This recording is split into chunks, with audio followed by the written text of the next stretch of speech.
This is episode 7 of the You, Me, and BTC podcast. Thanks for joining us this week. Today's episode is all about Bitcoin and big business. We kick things off with a discussion about Apple and their removal of the blockchain app from their App Store. We never liked Apple much before, and this behavior only lends more credibility to those feelings. We then move on to chat about MtGox and their decision to cease Bitcoin withdrawals indefinitely. I want to mention that since this episode was recorded, MtGox has announced that a fairly minor bug in the Bitcoin software is to blame for their actions. This doesn't excuse the company, but it's worth noting. See our Facebook page for a link to more information about that fixable bug. Before we wrap things up, we mentioned Starbucks and Butterfly Labs a bit as well. Stick around. I'm Daniel Brown, and I'm here with Tim Baker. Here we go.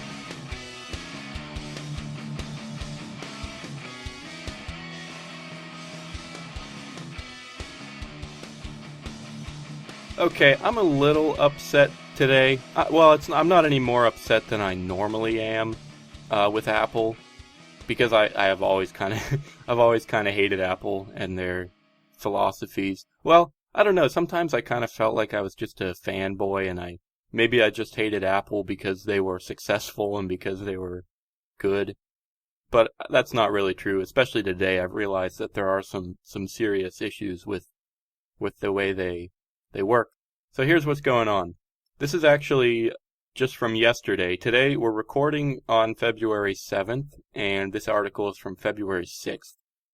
The title of the article, this is from PC Mag. I'm sure there's several articles about this, but Apple pulls Bitcoin app blockchain from App Store. And I mean, everybody already knew that they've been pulling Bitcoin apps for quite a while, and especially wallets, anything that you could store Bitcoins on, they removed. They let some be if they were just informational apps, like if they just displayed the price, exchange rates, or anything like that, or if they just had Bitcoin news maybe, or who knows what, they would let those be. But anything that actually let you store Bitcoins, they generally have been removing. But looks like today, or recently, they took down blockchain. I'll just read a little bit here, and then we'll talk about it. Apple this week yanked a Bitcoin app from its App Store, prompting an angry screed from the developer. I've never heard of a screed. I've heard about it, I don't know what it means. S-C-R-E-E-D. Anyway, from the developer who accused Cupertino of trying to squash a revolutionary new payment system. It does not say who Cupertino is. I'm guessing it might be a Apple executive or something. Blockchain was removed without warning on February 5th due to an unresolved issue, that's in quotation marks. Blockchain said in a blog post, Apple typically doesn't discuss why it removes apps from its App Store, but Blockchain said Cupertino's policies are clearly focused on preserving Apple's monopoly on payments rather than based on any consideration of the needs and desires of their users. Now that's the big deal there. Well, I mean, it's not a big deal. I guess that's something we need to remember always, is that Apple is a private company and they can do whatever the heck they want, sure. And that is basically what they're doing. Apple is, I don't think it's out yet, but they're planning to release some sort of payment system, and it'll basically, well, they already have their iTunes store, but they'll let you use their payment system for just normal purchases too, just like you would maybe use a credit card. You could go to the store and use your phone to pay, which is nothing new. I know there's a lot of places all over the world that use phones as a way to facilitate payments.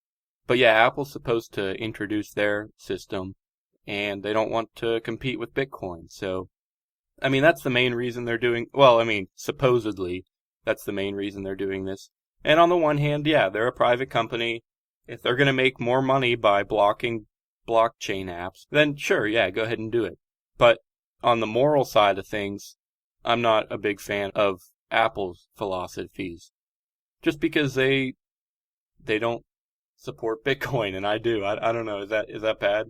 Yeah, I was going to say whenever you started out, we need to remember that, or not that we need to remember, but that at least for me, I really don't care what you're doing as long as you're a private company and people can choose whether or not if they're going to use you, even though some people who use Apple seem to think that's the only way and there is nothing else. And I have I'm not very much of a computer technological person, so really the difference between Apple and between a Mac and a Windows really isn't that big of a difference. I just have refrained from buying anything made by Apple, partly probably just because I can get other stuff less expensive, but even if Apple was more reasonably priced, I'd probably just not do it out of spite because they annoy me.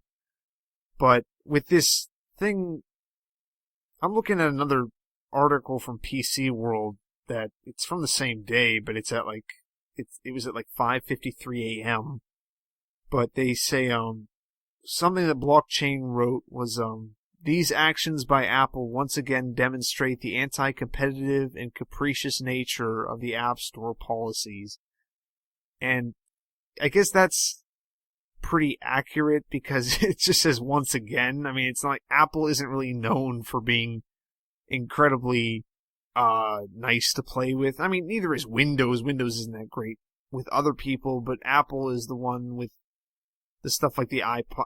And again, I don't know, but because I haven't used one, but I've heard other people complain about iPods and having to deal with only being able to use iTunes or something, maybe. I mean, you might tell me that's not true. It might not be, but... Well, yeah, that's one big thing is you mostly can only use iTunes whenever you use an iPod or an iPhone. You mentioned that you didn't want to pay that much or something like that, and that's pretty important too. Apple just, without apology, just charges they charge as much as they freaking can because they know that they have huge supporters and they know that they have, Mac heads. They have Mac heads who are going to pay anything just because it's cool to have an Apple or an iPhone or whatever. And that's why they release so many new, I mean, everybody does this, not just Apple, but, they release an iPhone every year and they add a few little features, but they brand it as this whole big thing and charge a whole chunk of change for it. So that's another problem some people have.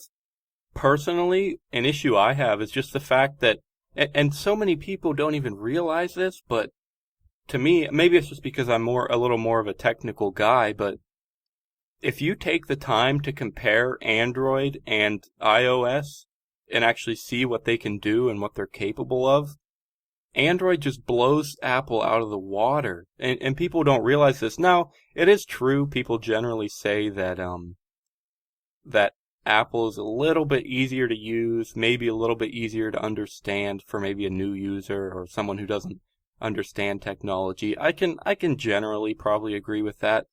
But when you actually look at their capabilities, I'm just going to list a few things that I can think of real quick. I'm holding my phone, my Android, in my hand right here. When I first power on, I have 5 shortcuts that I can immediately swipe to. Instead of just unlocking the phone, I can go straight to these shortcuts.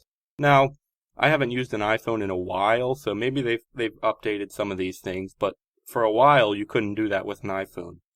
I'm looking at my home screen. I have widgets. Widgets are huge. I freaking love widgets. I can see the silver price on my home screen.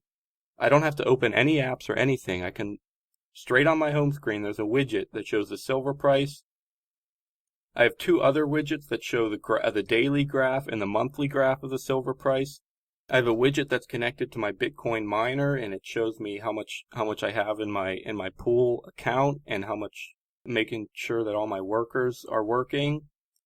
I have a widget for showing me how much data I've used for my monthly limit.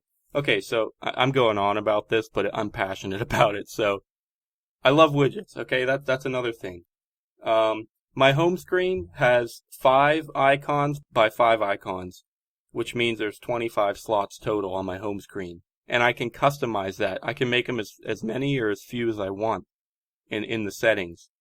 I don't think you can do that with Apple. I know at one point they made a whole big deal about the screen was taller and there was another row of apps, but it's not customizable. It's a set thing.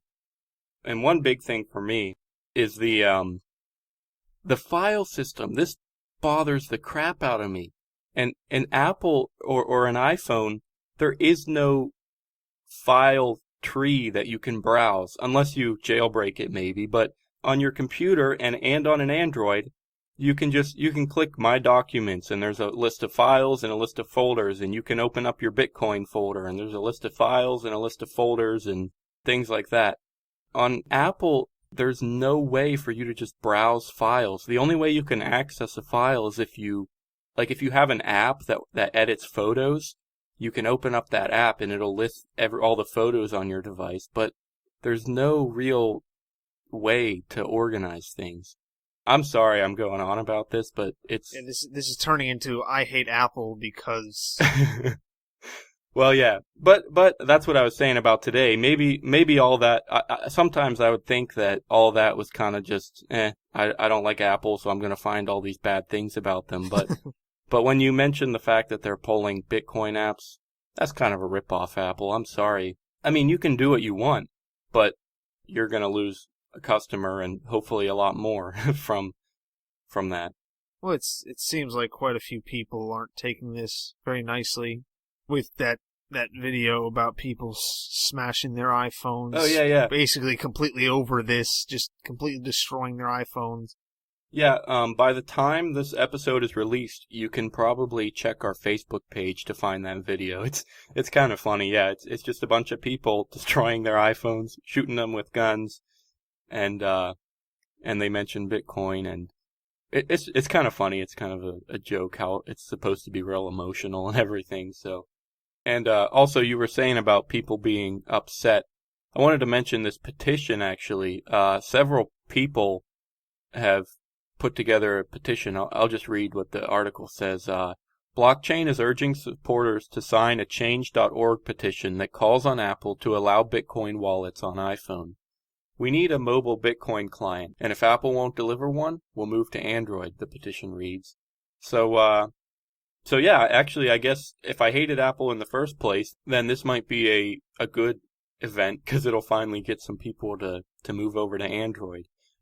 One last thing, I hate dragging this out, but one last thing I want to say is that with Android, even if they rip an app out of Google Play, even if they never allowed you to put Bitcoin apps on Google Play, Android is open source, so you can just download it from the internet anywhere and just install it anyway.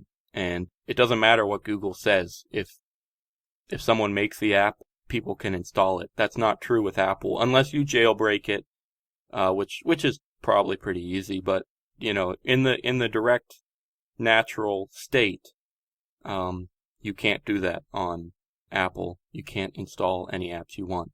So that's a big plus for Google. They're open source, and they let you do whatever you want to do with their software. So this isn't really related to Apple, but what is the legality of jailbreaking phones? That is a good question. I feel like something came out because I remember talking to you like last summer or something about, because I was looking at getting a smartphone, and I think I was talking to you about what happened with jailbreaking them or something. Yeah, I don't know exactly where it stands right now, but I do remember. I don't think it's I know it's not illegal. Sure, you can do whatever you want with your phone. It might void the warranty. In fact, I'm pretty sure, because I don't see what that, like, if the provider or the manufacturer wants to say that you'll void the warranty if you jailbreak this. I mean, they can put that in a contract, and I don't see what the government or anyone would have to do with that. And I'm pretty sure that most of them would say that. So I don't see why it would be illegal, but I don't see why the manufacturers wouldn't cause that to void the warranty. So I'm not sure. I just found something that said that jailbreaking is legal, unlocking is illegal, and then I found an article. It's from January 28th, 2013. Is it illegal to unlock a phone? The situation is better and worse than you think. It says legal protection for people who unlock their mobile phones to use them on other networks expired last weekend. I guess maybe that has So unlocking it, you're going to a different plan, so maybe that has to do with the contracts and stuff like that. Yeah, it says right below it, it's contracts. It says, first, the good news. The legal shield for jailbreaking and rooting your phone remains up. It'll protect us at least through 2015. The shield for unlocking your phone is down, but carriers probably aren't going to start suing customers en masse, RIAA style. And the Copyright Office's decision, contrary to what some sensational headlines have said, doesn't necessarily make unlocking illegal. So, if anyone cared and didn't know. I guess in general it's just hard to know exactly, but I'm pretty sure whether it's legal or not, the manufacturers won't like it, and they might, well, the worst they could do is just void your warranty, really. So, if you've had it for a year or two, and if you're not worried about the warranty, sure, go have fun. So yeah, I didn't like Apple before. I wasn't sure if that was very founded, but I'm pretty sure this makes it legit for me. I mean, it's still hard to be too sure because they are a private company and they can do whatever they want. And if they can make a buttload of money by screwing blockchain or Bitcoin users, I guess they can do what they want. I guess then what I would hope is that in the long term, this causes people to see that Apple is not really as great as they want to think that Apple is. I mean, do you think this will change people's minds? I mean, not everyone, probably not enough right now because, like we always say, Bitcoin is growing, but it's still relatively small. So, some people, of course, will see this and hate this and switch, but I definitely don't think it's going to be enough to overthrow Apple anytime soon. Just while I'm thinking of it, since we have listeners and I remember in our New Year's episode we wanted to mention that, as I don't want to say leaders, I don't feel like a leader, but I guess maybe a voice. As a voice in the Bitcoin community, we want to use that voice to make a difference. And so I want to encourage everyone to at least look at this petition. Just Google it, you'll find it. I don't know what I think about petitions. I feel like too many people just don't even read them and just sign them and feel like they're supporting something. So yeah, I don't want people to just sign this just because they like Bitcoin. Look at it, see if you agree with it. But yeah, if it's on change.org. If you support it and if you want to make a change, go for it. Something about petitions that I've heard people say, people make fun of white people a lot because of this. They, or not, it's kind of a joke about white people that we, like the middle class white American thinks they can change the world by clicking a button, which, I guess Bitcoin kind of lets us do that now, but I guess the best example would be that whole Coney video thing where it's like, oh my gosh, yes. Everyone I never even heard about the thing, and someone brought it up, and I was like, okay, I'm not saying this to make myself sound smart because I'm not, and I'm just really, really cynical about things. So, like, right from the start, I was kind of like, oh, okay, this is probably stupid, isn't it? And then I still haven't watched the video, but so many people were just like, it's this wanting to change the world, but not wanting to move from your chair or your couch or your bed, which I'm not going to say I'm changing the world. I'm more along the lines of, I'd be more willing to say that, okay, I'm not going to change the world and I'm not going to tell people that I am. I'm just going to be like, okay, I don't do anything. I don't help people. But a lot of times, yeah, people want to use just clicking a petition to... I don't have a problem with petitions as long as it isn't like I get these petitions for... I signed one thing one time for... I think it had something to do with Bradley Manning. And then I keep on getting these things, and I didn't realize whenever I signed it, which I don't know if it would have changed the matter, but the thing I signed was a very progressive, leftist, socialist kind of thing, and now I always get these emails about wanting to sign this petition for whether it's the evil Tea Party Republicans that are trying to block Obama and are trying to ruin this country by shutting it down, which I wish the Tea Party was trying to ruin Obama and shut them down. I dislike the Tea Party just as much as they're not really a separate party, but I don't really view them as too much different than the rest of the Republicans anyway. I mean, I hate them too. But they make them out to sound like this terrible, horrible thing, and I'm like, I would actually like it if they were more like that. But I get these things about that, or I get things about minimum wage, which if you listen to the last podcast, you heard about that. So if you're going to make a petition to a company or to other people to just not do something. Don't go and, okay, we're going to have this petition. The stupidest examples, the things where, what is it, whitehouse.gov or something, where you get these petitions and then he has to address it whenever it gets to a certain thing, and then he sometimes does.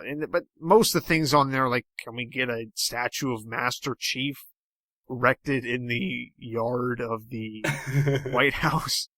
Which, even that, maybe I'm just I think too much about this stuff about government and laws just being an opinion with a gun, but it's like that sounds funny to me at first, and I'm like, if they actually did that, I would be so against that, and I would make such a big fuss about it. Everyone would just think I'm stupid. Like, if everyone knew how much that actually bothered me, like, do you have nothing better to do with your life? Yeah, so just, if you want to do a petition, just make sure you know what it's really about and everything, and try not to waste people's time, or try not to make a meaningless petition. You're listening to the You, Me, and Bitcoin podcast. We need your help. For starters, we would love it if you would take the time to visit our website, youmeandbtc.com. There you can find a unique Bitcoin address for every single podcast and article. We would be forever grateful if you could provide some feedback by tipping your favorite content. We also have a Facebook page that needs some likes. You can find a link on our site or go straight to facebook.com/youmeandbtc. We'll keep you updated there about ourselves and any important Bitcoin news throughout the week. Lastly, if you haven't already, make sure you subscribe to the show. You can find us on iTunes or sign up to receive email updates on our website. Thanks for your support.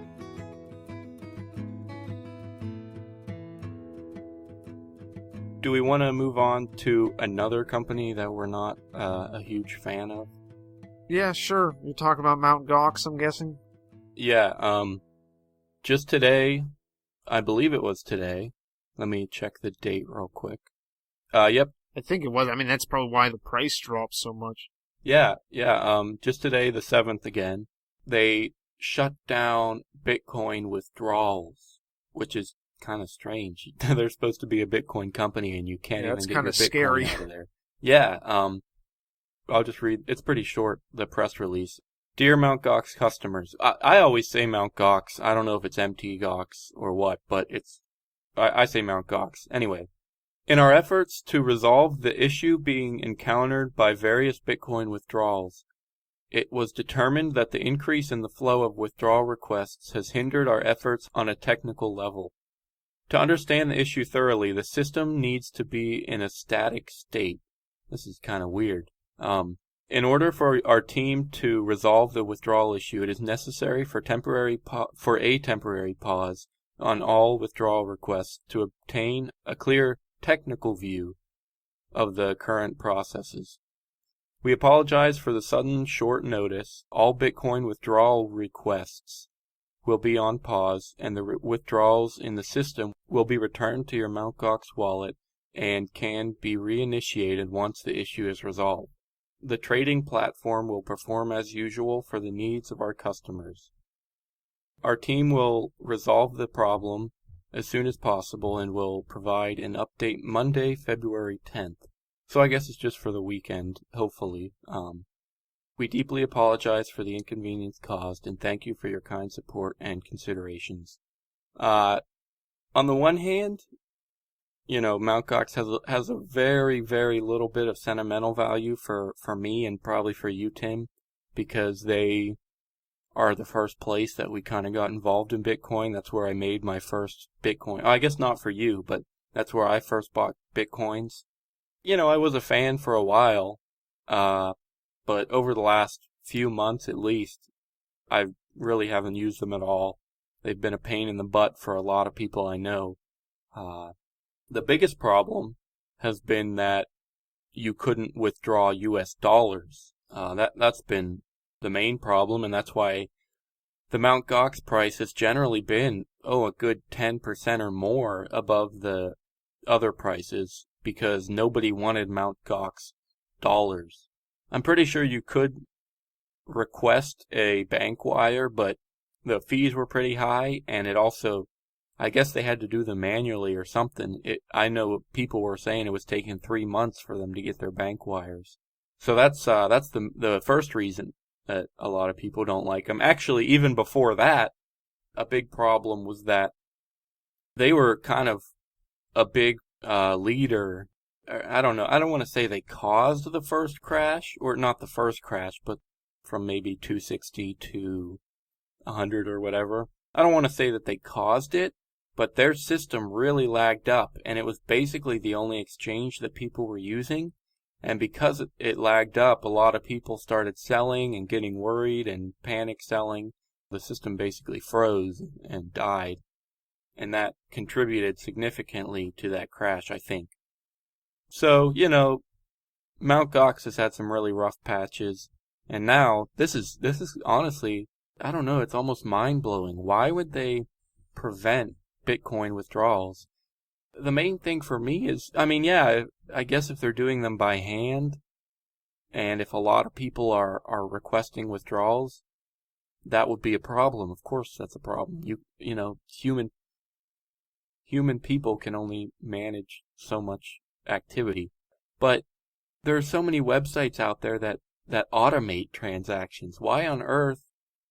Well, and maybe I bet they even were automated on MtGox, but if so many other websites can make Bitcoin transfers so incredibly easy, why does MtGox, what are they doing wrong? How can this possibly be such a big problem for them?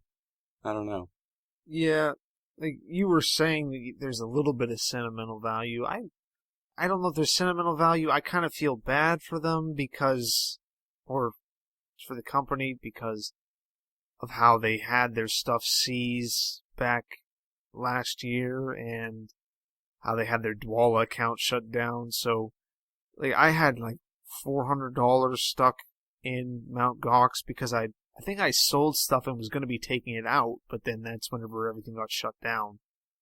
Or no, I had just gotten that money in there a day or two before it got shut down. So I don't really blame MtGox for that. According to this, I'm looking at another article from Business Insider, which I read last week, or maybe 2 weeks ago, and they had a huge amount of spelling mistakes in, but it seems like it's pretty good now. I guess I remember this, but whenever MtGox had problems last fall from the feds, they seized the exchange's U.S.-based accounts because they accused it of violating wire transmission laws. So maybe that's why it was so hard to get cash with money transfers or wire transfers. Yeah, I forgot about that. The government did harass them a little bit, so I have a little bit of sympathy because of that. I got my money out of there. I just bought Bitcoins and left, and then that's around the time that I heard about Coinbase from you.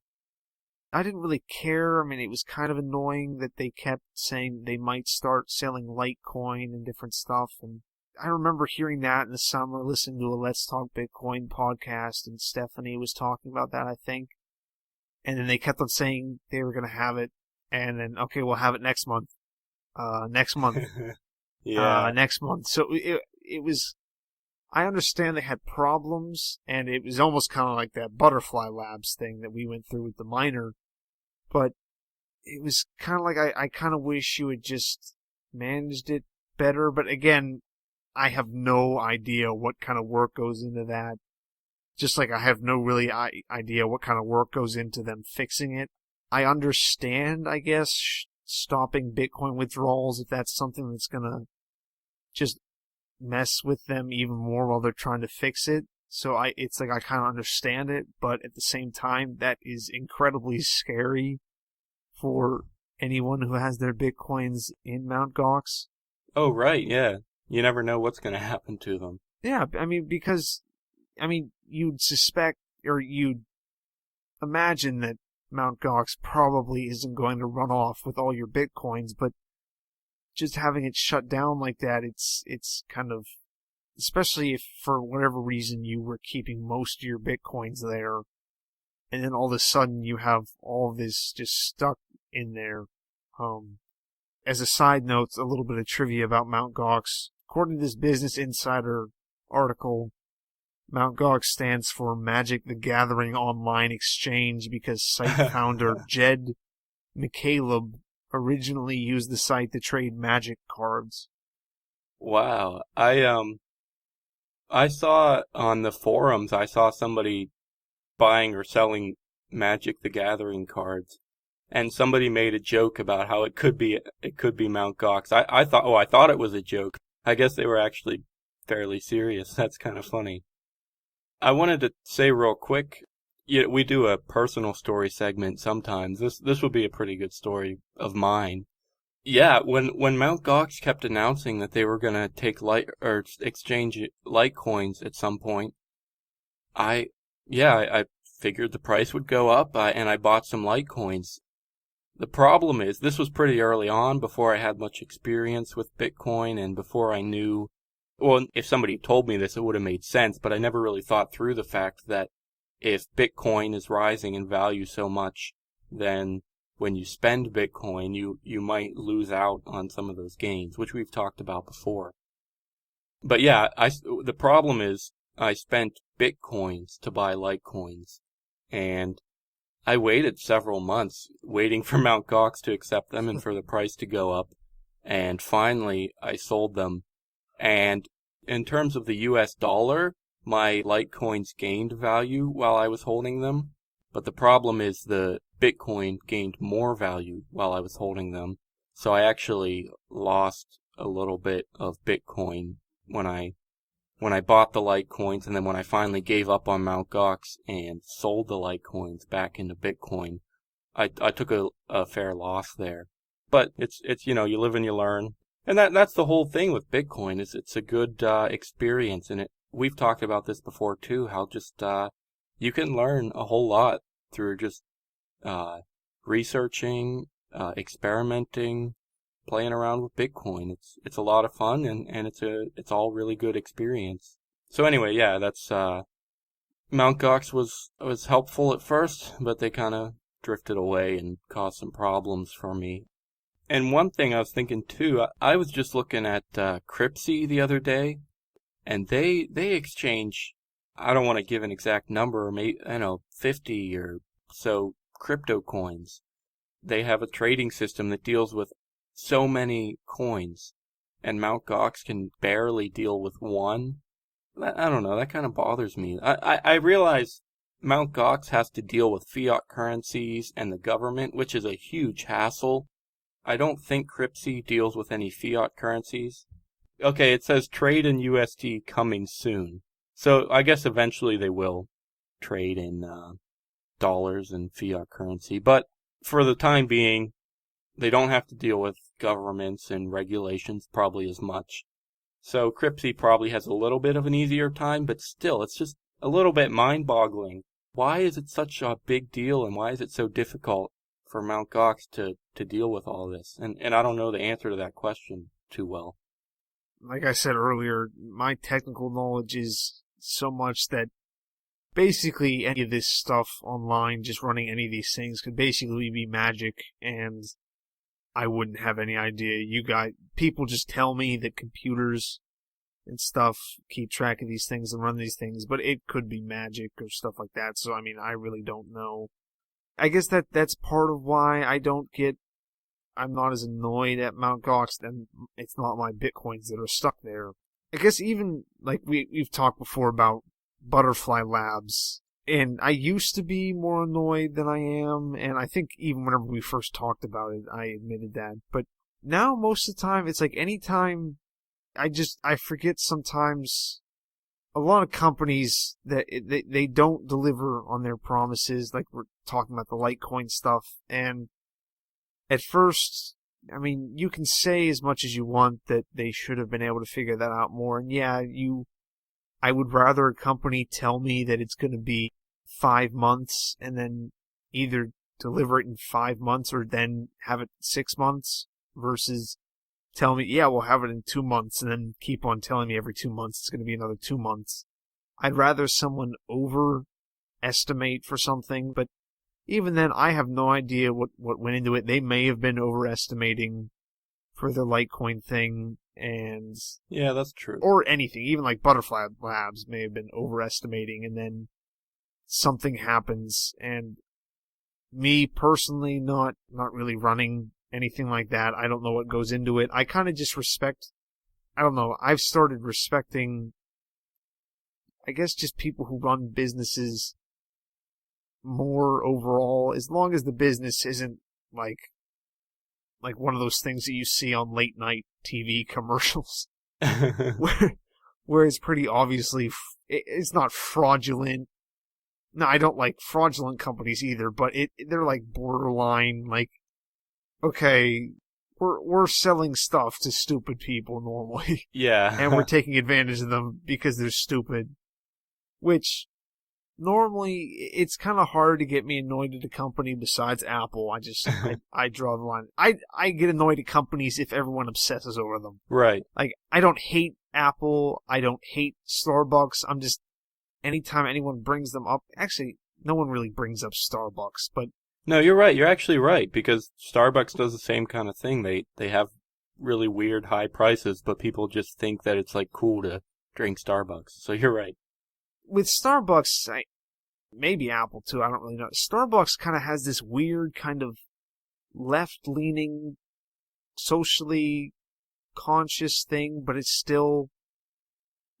incredibly consumeristic, which is fine if the company wants to do that. I mean, but people who are just so into stuff like that, I'm like, can't you see that this is exactly what you're criticizing McDonald's for? And then you're going and you're buying a frappe thing, and it's just, but because it's in a cardboard box that says it's 40% recycled, it's better. And because they play like, not artsy, but like obscure alt rock over the radio, that you like it more. And I heard something last summer about the one time I was proud of Starbucks was, wait, just give me a second. Let me look this up again. Never mind. It turns out this was a big, thing that was kind of blown out of proportion.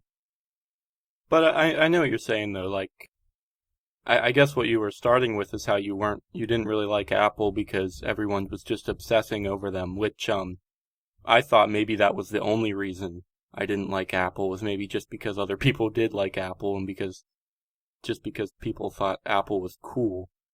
And just because people think that a company is cool doesn't automatically make them bad, with Starbucks and Apple and anybody. I didn't want to just hate them because other people liked them. But that's what I was also trying to say, is how when you find legitimate problems with their prices and with their software and with their limitations and with their Bitcoin, I don't know what's a good word, Bitcoin distaste? Their distaste for Bitcoin, maybe? I don't know. Anyway, yeah, it's good to find some legitimate reasons to back up your feelings, I guess. I also kind of understand Apple maybe not wanting to get into, I don't know if they, actually, I feel like Apple wouldn't have to worry about something like the government coming down on them because of Bitcoin. But actually, I looking at it a little bit more, it's kind of like half truth, half false what I heard.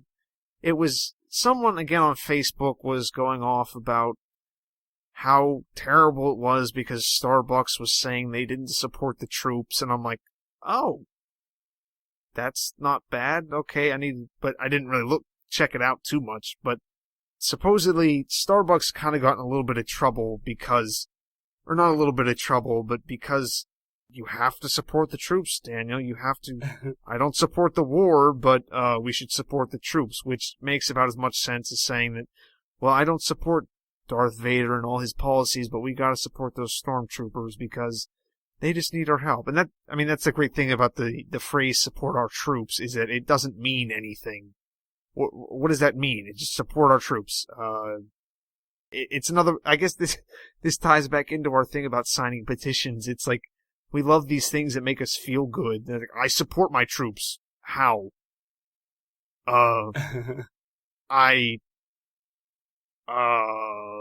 It's just, well, we do this thing, we buy a ribbon or we stick something on our car and then you don't really do anything. But anyway, a Marine wrote an email to Starbucks to say how much they like Starbucks coffee, and then he requested that Starbucks donated donated coffee to the Marines. Which, first off, it's like, okay, what? You're thanking this person for how much you like their coffee, and then you're like, you should donate some coffee to us because we're Marines, which that's kind of how people are. They're servicing us. They're going into the service, which is another thing I have a problem with. Everyone serves someone. Just because you're going into the service, it makes it sound like it's some kind of religious thing, which for some people it kind of is. But, so they requested some donated coffee for the Marines. The rumor that came up says that Starbucks responded by saying they don't support the war and they don't support the Marines and would not send any coffee. The writer then urged a boycott of Starbucks because, for some reason, Starbucks not wanting to support murdering people just because they live in a different area is horrible. And of course, conservatives Facebook over got annoyed at this almost as much as they did whenever the stupid Coca-Cola commercial during the Super Bowl went and it sang it in a different language, and then everyone's like, this is America, we speak American here, why don't you go learn it?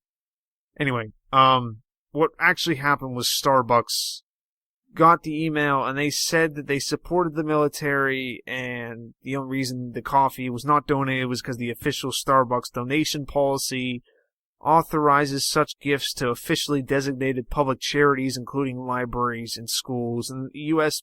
military or military personnel does not qualify. Which, fine. But I don't even know how I really got onto this. I guess I was just talking about Starbucks. Yeah. So, and then that kind of popped into my head. Yeah, it's a good thing to think about, with Apple being a big company and trying to make decisions, and Starbucks has to make decisions too, and do we like their decisions or do we not like them? But whether we like them or not, we have to remember the private companies can do whatever the heck they want. This is backing up a little bit, but I wanted to say one last thing about MtGox and Butterfly Labs. And this applies to those two and basically anything at all with Bitcoin, is that we have to remember that Bitcoin really is new and still under very significant development. Both the currency itself and the network and all the services related to Bitcoin, like MtGox and Butterfly Labs, it's all very new and still growing a whole lot. I'm not saying there are no scams out there. There are definitely scams out there, and there are definitely companies that are ripping people off or, treating their customers completely immorally. But at the same time, we have to remember that MtGox and Butterfly Labs are facing some serious challenges. They have a lot of things that they're trying to handle, and really they're almost they're inventing things, they're designing new things that have never been designed or built before. Now, I guess on the one hand, that's what I was saying with MtGox. Most of this has been done before. It can't be that hard. But we do want to be respectful and know that they're facing some big challenges. And as far as I know, yeah, sure, maybe they're blocking withdrawals right now. Maybe they're taking months to get people their money. But as far as I know, they haven't actually stolen anything. They've had some service issues, but they've never actually taken anything from people. So that's I guess a little bit on the plus side. Same thing with Butterfly Labs. I mean, yeah, they took forever, and maybe when they offered refunds, they weren't exactly the same amount because of the Bitcoin price fluctuations and everything. But as far as I know, I could be wrong, but as far as I know, they delivered to the people that they needed to deliver to, and I'm sure there was the occasional problem, and yeah, like we said, it took a while, but they did it, I think. At least for us they did, and for several other people that I know. So that's a good thing, especially, in the face of all these challenges. It was difficult, but overall they came through, as far as I'm concerned. At least for me, like, getting into this whole, like, Austrian economics and the free market and stuff, I really, like I was saying before, I really respect and I'm, like, excited by entrepreneurs starting stuff and just businesses that run voluntarily. So it's like, I get excited about them doing that, so I'm more forgiving. And I guess where I'm going with this is, if people got as pissed off at the U.S. government for all the money they actually steal That's true. compared to what companies they say are stealing their money just because their stuff is a little bit late, which, no, I don't like it when my stuff is late either. Yes, I do think that you should, as a company, you should try, and even if you do try and fail, that's still your fault, and you should admit that it's your fault that you missed a deadline. But the U.S. government doesn't do anything. I mean, it just sits there and just feeds off of people for their tax money with this tax season now, with everyone. I was going through Walmart today because I went with my grandparents shopping because I needed to take care of my grandfather. And we were walking out of Walmart, and they had like a table. They had tables set up for people to get advice on their taxes at Walmart. I don't know. That just struck me as strange, and everyone looked sad. And so, although everyone tends to do that at Walmart, but so yeah, I'm not saying give people a pass. I'm saying, like, look at these people are actually, if they are actually providing a service, these people are providing you with a service, and they're not forcing you to.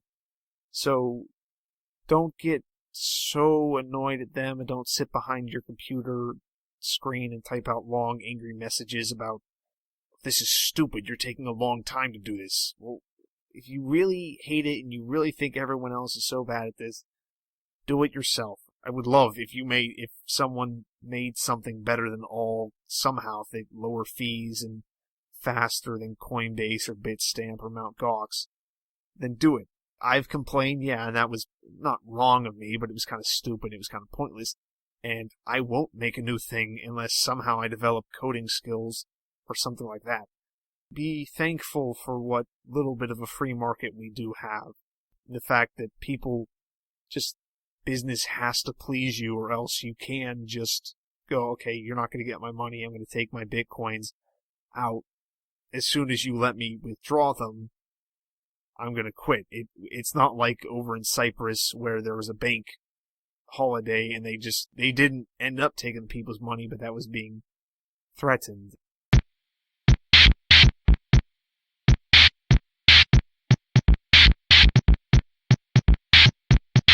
Hang on, I'm bleeding again. Listener, Daniel's bleeding for you, so again, make sure you donate some Bitcoins. He's podcasting so hard that it's just taking some of his body.